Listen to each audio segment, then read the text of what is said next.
Mon sac est plein de grosses coupures de sang. Me faire reposer sous le siège chauffant. Regarde-moi vite défiler en plan. Petit devient grand, le remplace se sent. Le train de vie est carré.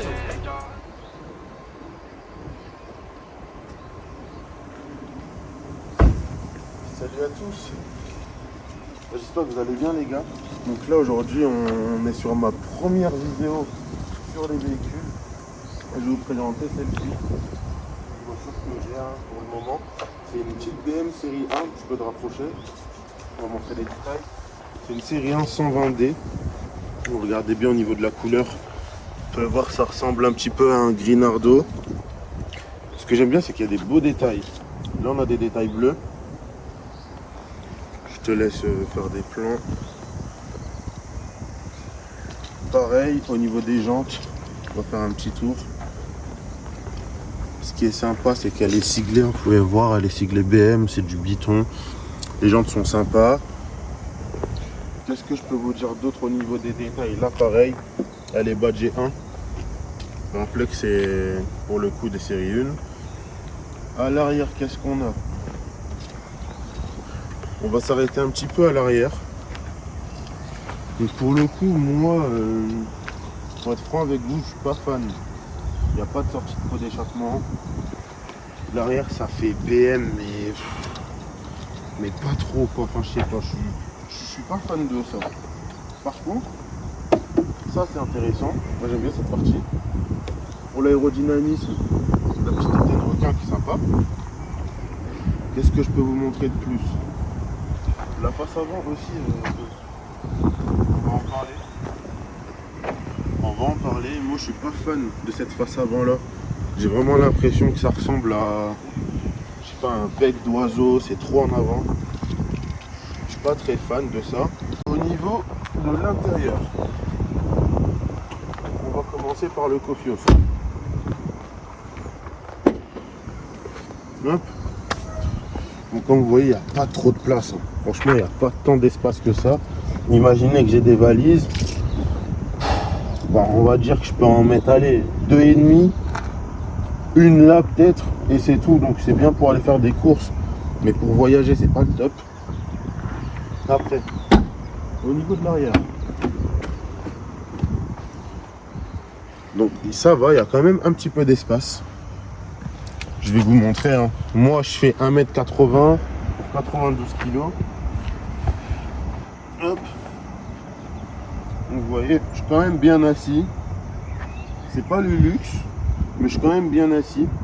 En plus de ça, avec quelqu'un d'assez grand devant qui va venir reculer son siège, j'ai quand même de l'espace. Bon, là, forcément, si je reste comme ça, je vais pas faire long feu.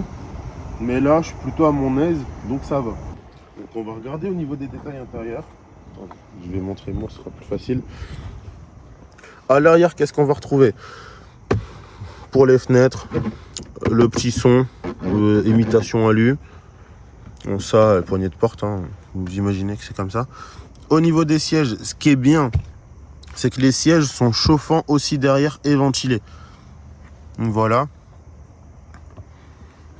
L'arrière des sièges, pour le coup, elle est en coque. Parce que forcément, c'est des sièges ventilés, hein, comme je viens de vous le dire. Je vous montre le côté passager. Côté passager, pareil, hein, au niveau de la portière. Elle est badgée. Badgée BM. Sympa. Siège électrique. Je trouve que c'est un gros point négatif sur cette voiture-là. Parce que bon, payer une voiture un peu plus de 40 000 €, parce qu'elle est très peu kilométrée, hein, vous allez voir, et pas avoir les sièges électriques, c'est un peu dommage. Après, c'est une option, forcément. Mais pour moi, ça devrait être de série. Hop. Je vous montre un petit peu à l'intérieur. Elle n'a pas le toit ouvrant, ni toit panoramique. Pareil, à ce prix-là, je pense que ça devrait être normal. Au niveau du siège conducteur, on retrouve la même chose. On va faire un arrêt au niveau de la console centrale. Donc là, qu'est-ce qu'on retrouve? Boîte de vitesse. Ici, tu gères ton son, tu gères ta playlist, feu de warning, tout ce qui est aération, parking, caméra, mode de conduite, quelques options. Là, au niveau de la prise en charge, tu as deux prises port USB-C tu as une prise, alors là je sais plus comment ça s'appelle, mais en gros tu poses ton téléphone, ça charge tout seul, un allume-cigare, de l'aération ici, des LED pour le coup, enfin des jeux de lumière, de l'ambiance tout simplement. Et ce qui est sympa, c'est qu'ils ont repris le code couleur de BM, hein, tout simplement, vous pouvez le voir avec les surpiqûres en haut. Au final on est sur le même code couleur, ce qui est bien. Et là on va se retrouver de l'autre côté.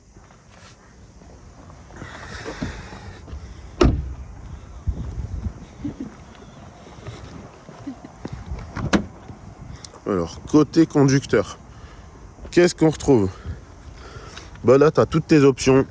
Les rétros, si tu veux les fermer. Hop. Fermeture de porte, enfin sécurité. Fenêtre, sécurité pour les fenêtres à l'arrière. Point négatif, ça. Imaginons que j'ai beaucoup de bouteilles d'eau. Comment je fais pour la reprendre là? Vous voyez, c'est très embêtant. Donc voilà. Par contre, ils ont pris des détails au niveau des surpiqûres.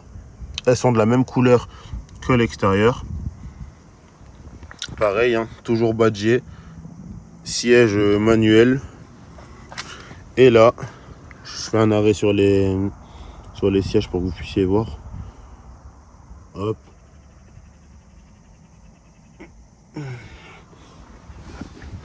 Et là que je montre ma position de conduite. Donc là il n'y a personne derrière moi. Moi je suis confortable comme ça pour le coup. C'est plutôt bien. Donc voilà, je rappelle 1m80, on va dire 95 kg ou 92, entre 90 et 95. Bah franchement, j'ai toutes les informations dont j'ai besoin. J'ai une bonne vue sur l'écran, j'ai une bonne vue sur dehors, j'ai une belle vue sur le volant. J'ai tout à portée de main, donc c'est plutôt bien. On va la démarrer.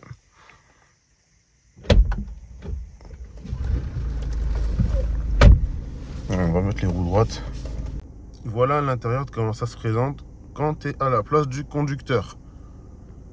Sur ton tableau de bord, tu retrouves, on va dire, ta puissance en tour minute, enfin appelle ça comme tu veux, ta vitesse. T'as pas trop d'informations. Là, tu as ton autonomie, l'heure, si les ceintures sont mises ou pas, la température, tout simplement de ta voiture, hein, et tes informations au niveau de tes feux, si c'est automatique ou pas. Sur le volant, qu'est-ce que tu retrouves?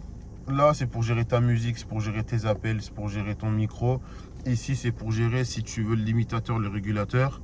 Tu as les palettes aussi. Là, tout ce qui est feu à l'arrière. Tout ce qui est essuie-glace devant, à droite. Après, au niveau de la navigation, on va parler de l'écran.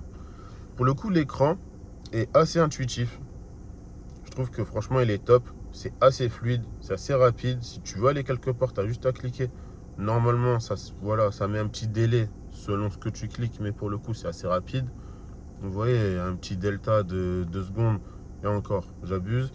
Mais au niveau de la réactivité, c'est plutôt bien.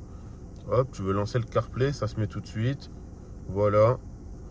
Donc vous voyez, c'est assez fluide pour le coup. Donc ça, c'est intéressant. Après, qu'est-ce que j'allais vous dire? Au niveau des modes de conduite, hop, vous avez le mode efficient. On va dire que c'est le mode où tu vas le moins consommer. Le personnel, donc là, tu gères vraiment comme tu as envie. On va dire que c'est le mode individuel pour ceux qui ont des Audi, vous allez comprendre.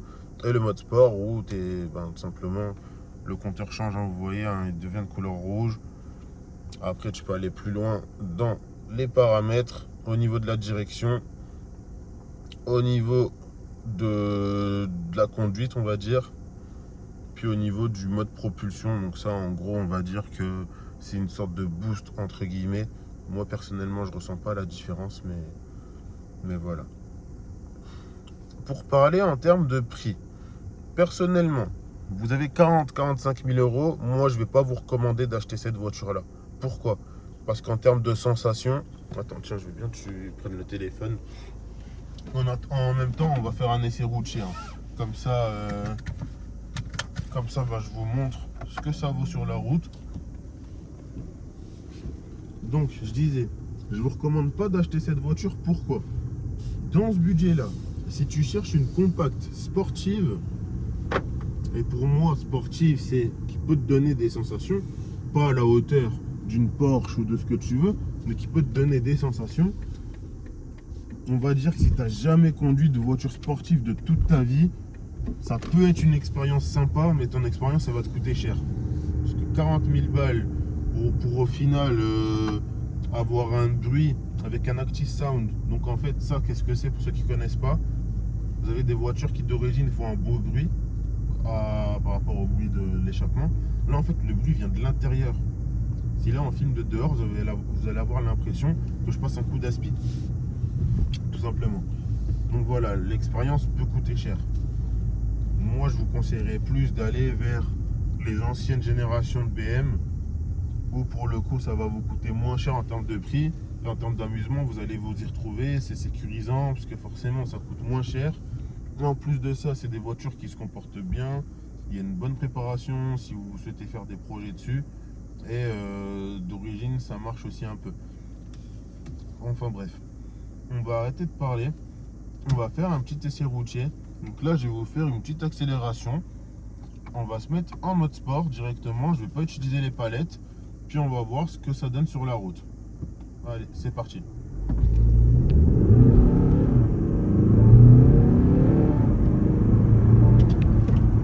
Voilà.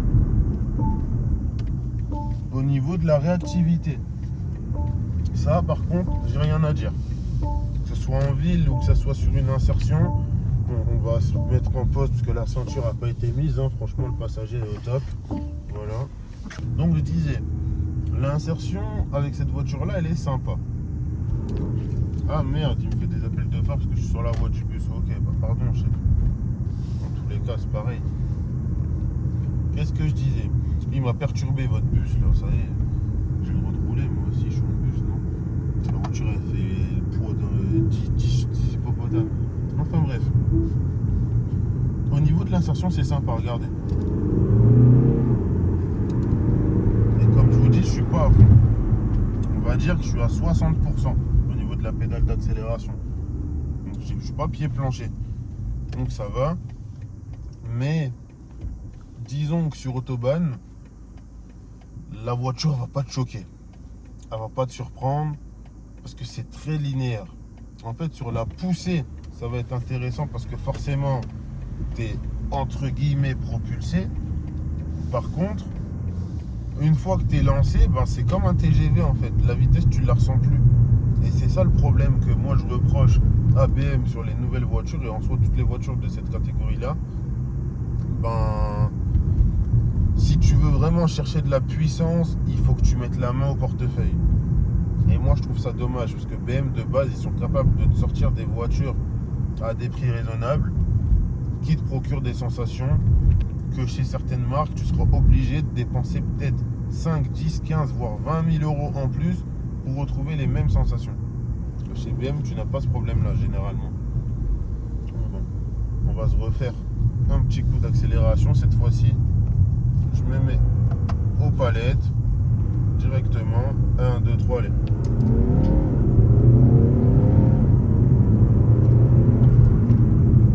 Vous voyez, très bonne réactivité. Au niveau des freins, ça répond tout de suite. Ça, il n'y a rien à dire. Après, bon, peut-être que c'est parce qu'elle est quasiment neuve aussi. On a 5000 km à tout casser. Donc, elle vient juste de sortir de rodage, finalement. Mais voilà. À part ça, qu'est-ce que je peux vous dire de plus? Au niveau de la couleur, forcément, ça, c'est pas un tape à l'œil, mais c'est une voiture qui se fait remarquer. Pourquoi? Parce que, bon, une BM en Grinardo avec cette dégaine là, tu as plus l'impression de voir une voiture dont tu connais pas la marque qu'une BM. Ensuite, le Capital Sympathie est pas forcément là parce que les gens s'en foutent. En vrai, c'est pas une voiture qui choque à mon sens. Donc les gens vont pas rester subjugués en te voyant. Alors qu'avec d'autres voitures, je fais référence au A3, les toutes nouvelles, ce genre de choses là. Personnellement, j'ai déjà eu plus de retours, en tout cas de Capital Sympathie. Même avec la série 1 juste avant, la F40, je vous mettrai des photos, des images lors du montage. J'ai eu plus de retours qu'avec cette voiture-là.